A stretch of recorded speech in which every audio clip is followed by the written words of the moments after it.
नासा छोड़ा न तो कहो हरिया के गिरिया लइकन के अपन दुखा के ए भोला जी सुनी ना नासा छोड़ा न तो कहो हरिया के गिरिया लइकन के अपन दुखा के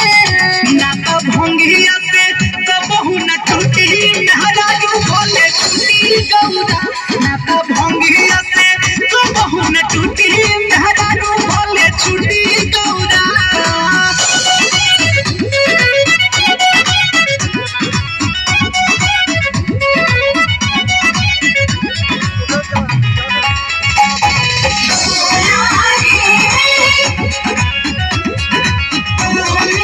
अब न सहल जाला योती हो रोवेले तोहर पार्वती हो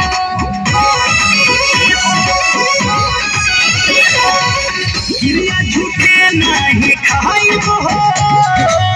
चाहत के भी न छोड़ पाइब हो हमार जिंदगी तू कइलो वीरान हो दुनू बबुआ के कइलो न धयान हो इहे हटे हमर जड़ी और बूटी मेहरा रू भोले छूटी गौरा ना त भंगिया से कबहू न टूटी मेहरा रू भोले छूटी गौरा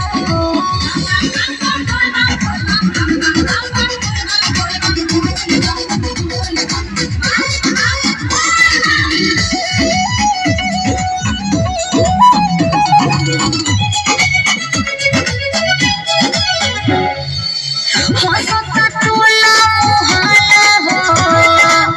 करनी के सगरे बहाला हो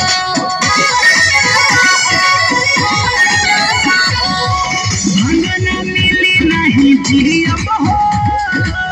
सुतब ना जबले गंजा पियब हो करे नहीं रही अब पास हो रहो अपने अबोरी कैलाश हो भोले छिल मत तू सिलियब फूटी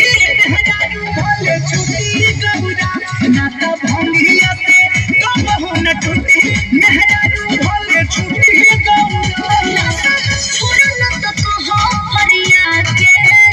गिरिया लइकन के अपन दुखा के ना त भंगिया से कबहू न टूटी मेहरा रू भोले छूटी गौरा ना त भंगिया